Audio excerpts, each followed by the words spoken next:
Creo que es mejor que no vengas al cumpleaños de mamá. Eres demasiado pobre, dijo mi hermano con desprecio. Solo asentí y cancelé los $2,000 que iba a enviar. Esa noche, cuando llegaron al restaurante, los esperaba una sorpresa. Mi nombre estaba en el letrero. Bienvenidos a mi local, dije. ¿Su mesa? Cancelada. Siempre he sido el que carga con el peso de la familia. Desde que era adolescente, me aseguré de que las cuentas se pagaran, de que la nevera estuviera llena, de que mis padres tuvieran lo necesario para salir adelante. Mi hermano, en cambio, siempre fue el centro de atención. Para mis padres, él era el carismático, el que brillaba en las reuniones, el que siempre tenía una historia divertida que contar. Yo, en cambio, era el serio, el responsable, el que no destacaba porque estaba demasiado ocupado asegurándome de que todo funcionara, pero nunca me quejé. Pensé que era mi papel, que así debía ser. Tenía 32 años cuando recibí la llamada que lo cambió todo. Era un jueves por la tarde,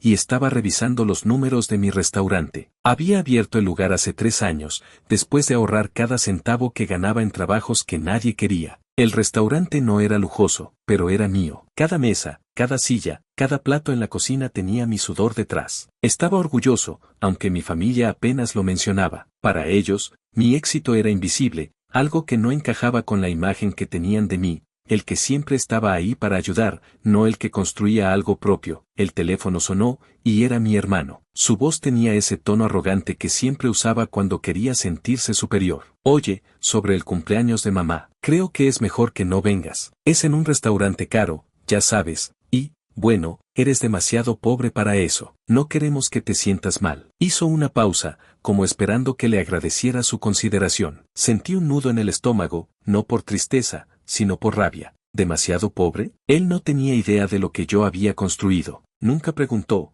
nunca se interesó. Para él, yo seguía siendo el mismo chico que pagaba las cuentas de la casa mientras él se gastaba el dinero en ropa y fiestas. No dije nada al principio. Solo asentí, aunque él no podía verme. «Está bien», murmuré. «No iré». Colgué el teléfono y me quedé mirando la pared. En mi escritorio había un sobre con un cheque de $2,000 que planeaba enviar a mis padres como regalo para el cumpleaños de mi mamá. Siempre lo hacía, cada cumpleaños, cada Navidad, cada emergencia. Siempre era yo el que ponía el dinero, el que resolvía los problemas. Pero esa vez, algo dentro de mí se rompió. Tomé el cheque y lo guardé en un cajón. No iba a enviar nada. Esa noche, mientras revisaba las reservaciones del restaurante, vi el nombre de mi hermano en la lista. Había reservado una mesa para 8 personas, la más grande del lugar, para el sábado, el día del cumpleaños de mi mamá. Me reí solo, porque él no tenía idea de que ese restaurante caro al que no quería que fuera era mío. Había abierto el lugar con mis ahorros, sin pedirle un centavo a nadie,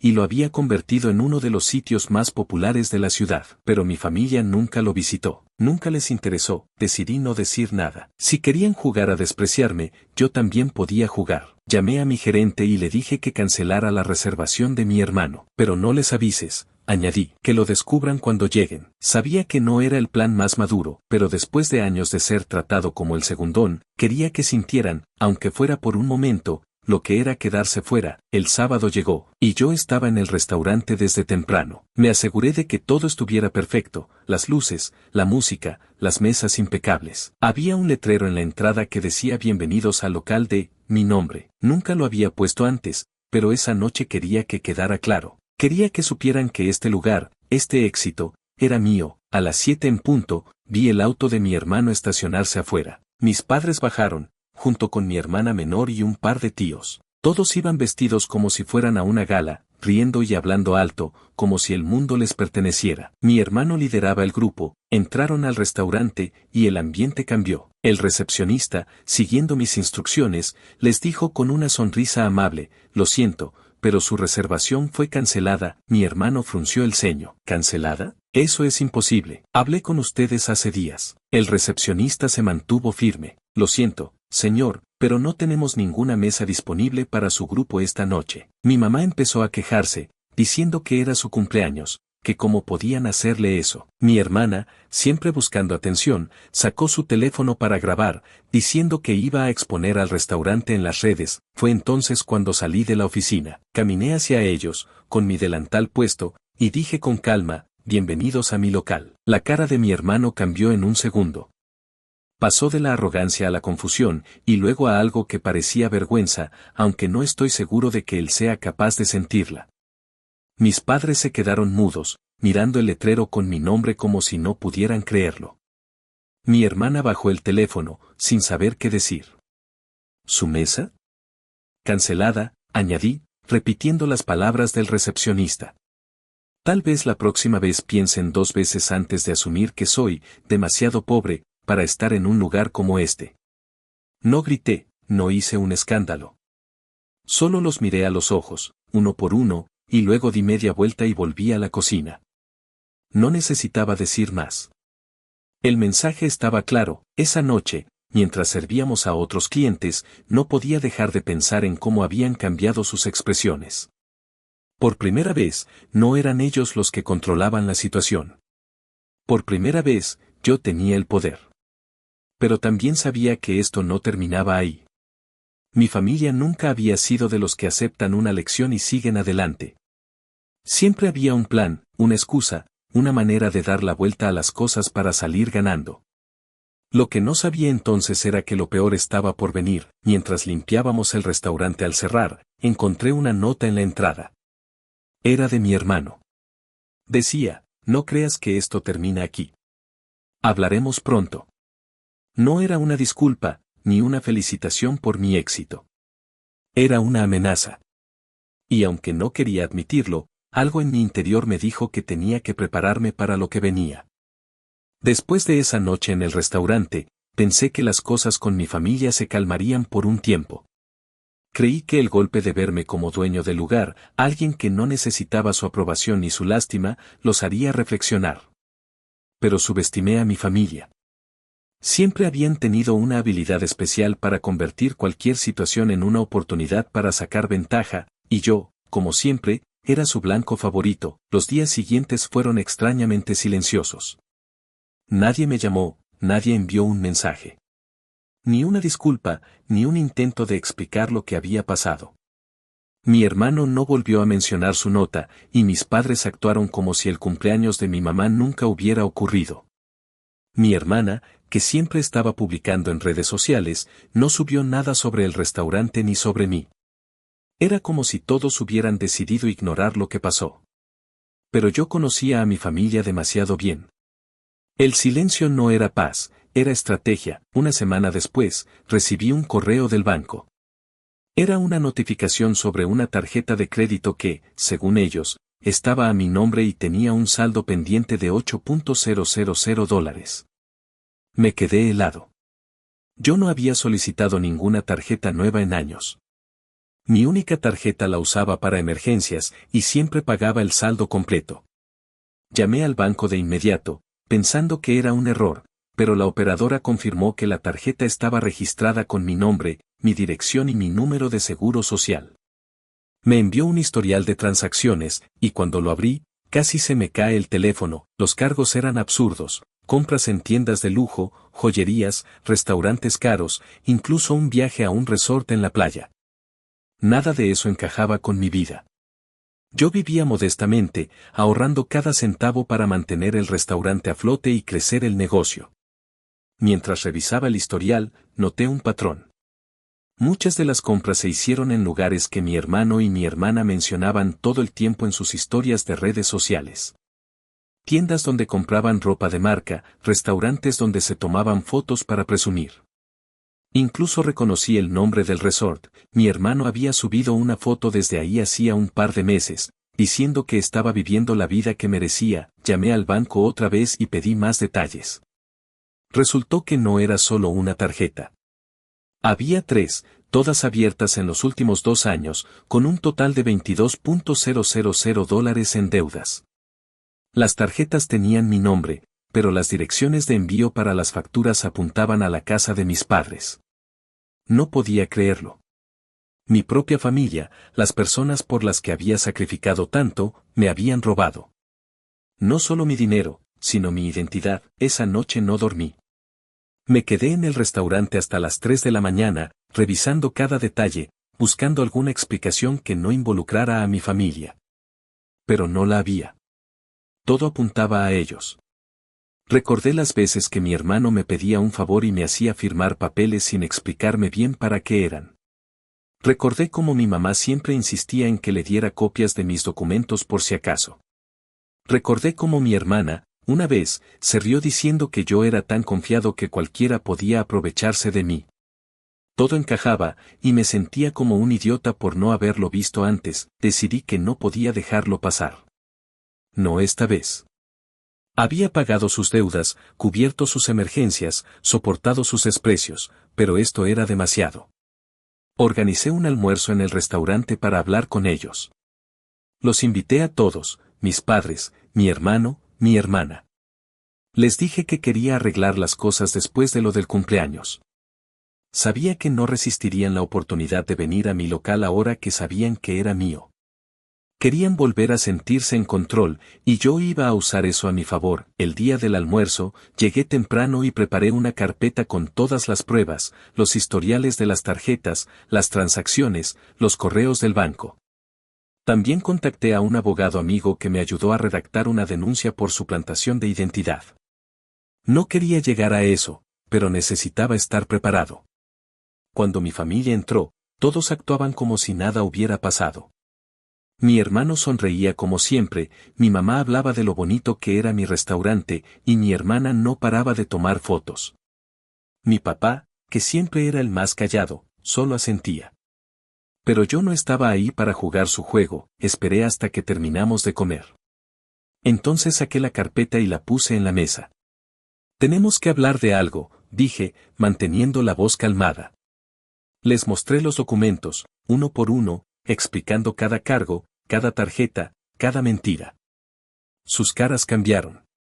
Mi hermano intentó interrumpirme, diciendo que no sabía de qué hablaba, pero lo corté. No mientas. Esto lleva años. Usaron mi nombre, mi crédito, mi vida, para pagar sus lujos. ¿Qué pensaban? Que nunca me iba a dar cuenta. Mi mamá empezó a llorar, diciendo que no tenía idea, que ella nunca haría algo así. Mi papá miraba la mesa, sin decir nada. Mi hermana, por primera vez, se quedó callada. Pero mi hermano no se rindió. Estás exagerando, dijo. Seguro fue un error del banco. Nosotros no necesitamos robarte. Yo gano suficiente. Eso me hizo reír. Sabía que mi hermano no tenía un trabajo estable. Vivía de proyectos que nunca explicaba y de los favores que yo le hacía. Entonces pasó algo que no esperaba. La puerta del restaurante se abrió, y entró una mujer que reconocí de inmediato, la exnovia de mi hermano. No la había visto en años, pero supe que no estaba ahí por casualidad.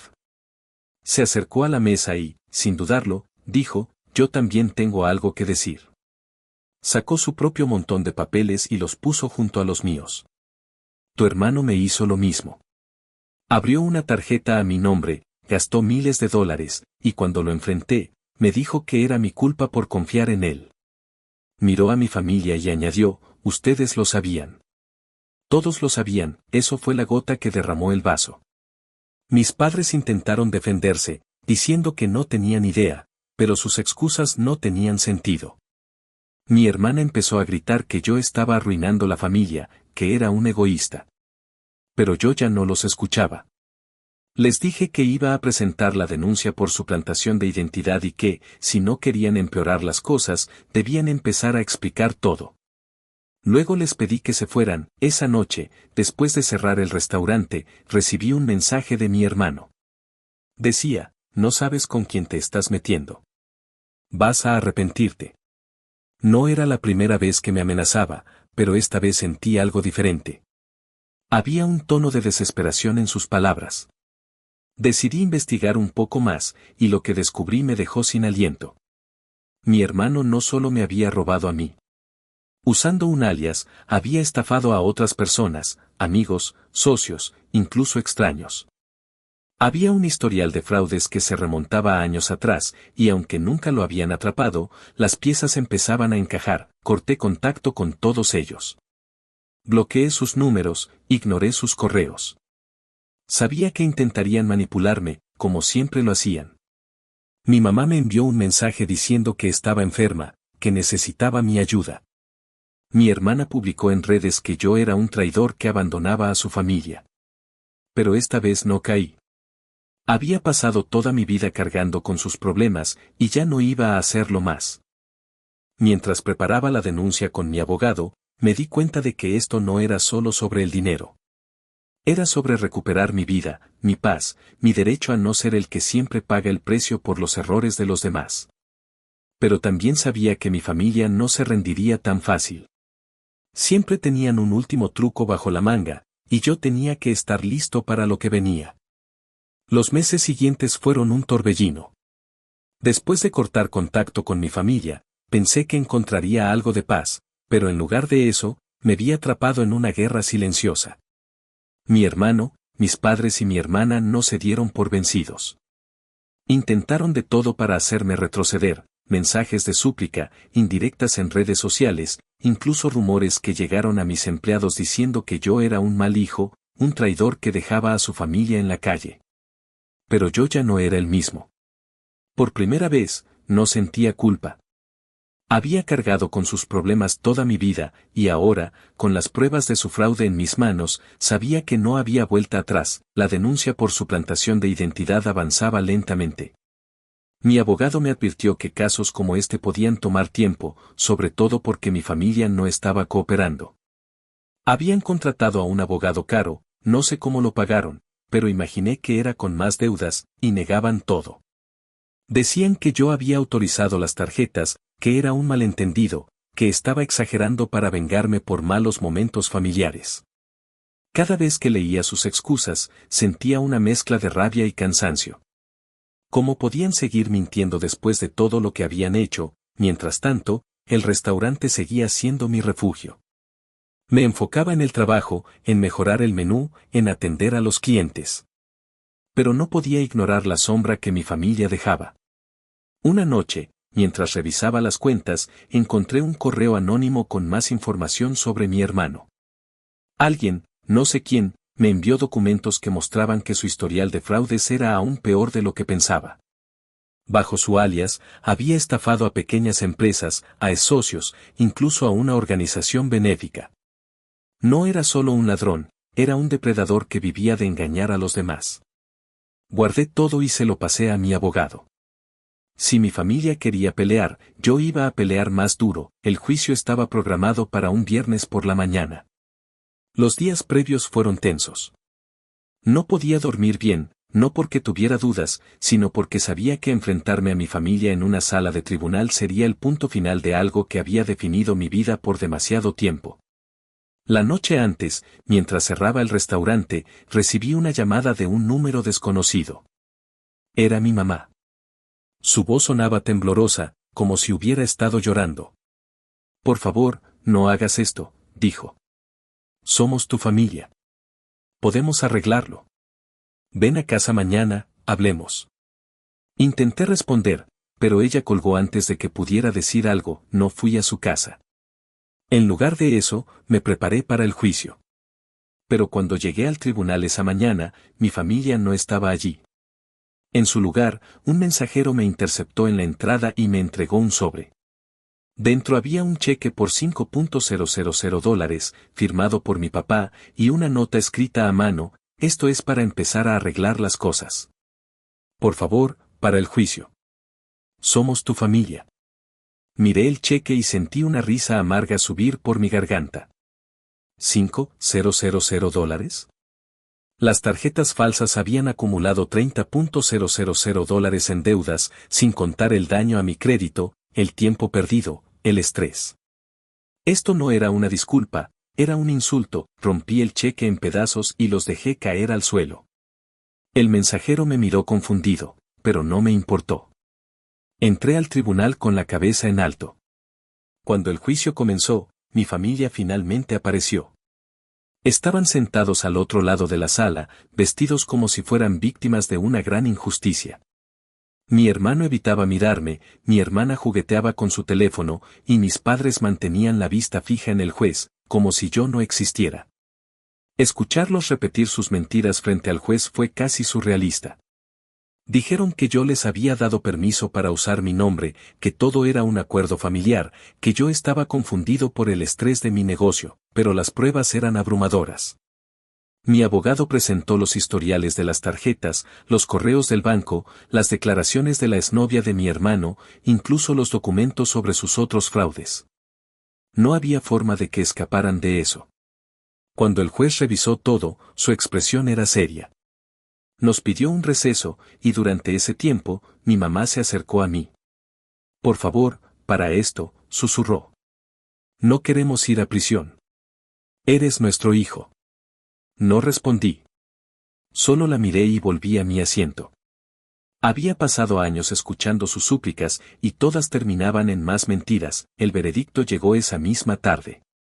El juez los encontró culpables de suplantación de identidad, fraude financiero y falsificación de documentos. Mis padres y mi hermana fueron sentenciados a 5 años de prisión cada uno, con la posibilidad de salir antes por buen comportamiento.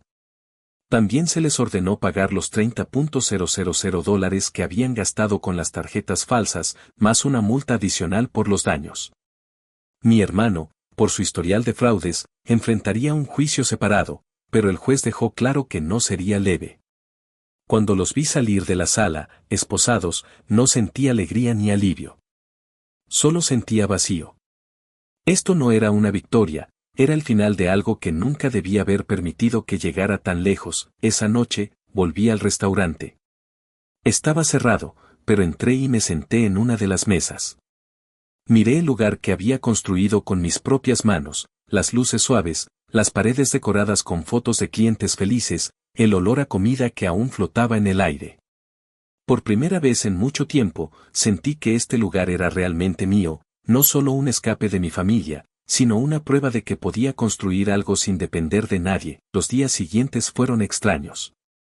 La noticia del juicio se extendió, y algunos conocidos me contactaron para darme su apoyo. Otros, los que siempre habían creído las historias de mi familia, me evitaban. No me importó. Había aprendido que no necesitaba la aprobación de nadie para seguir adelante. Contraté a un contador para asegurarme de que mi crédito se recuperara y puse candados en mi información personal para que nadie pudiera volver a usarla. También hice algo que nunca pensé que haría, empecé a ir a terapia. No porque estuviera roto, sino porque quería entender por qué había tardado tanto en defenderme. Un mes después, recibí una carta de mi mamá desde la prisión. Decía que lo sentía, que nunca quiso lastimarme, que esperaba que algún día pudiéramos volver a ser una familia. La leí una vez y la guardé en un cajón. No respondí. Tal vez algún día lo haga, pero no ahora. Ahora, mi vida es mía. Cada mañana, cuando abro el restaurante, siento una calma que no había conocido antes. No tengo que preocuparme por quien necesita dinero, quien está mintiendo, quien espera que yo resuelva sus problemas. Solo estoy yo, mis clientes, mi equipo, y la vida que construí desde cero. A veces, cuando el restaurante está lleno y veo a la gente riendo en las mesas, pienso en esa noche en que mi familia llegó creyendo que podían humillarme. Pienso en el letrero con mi nombre, en la palabra cancelada que les dije con calma. Y sonrío.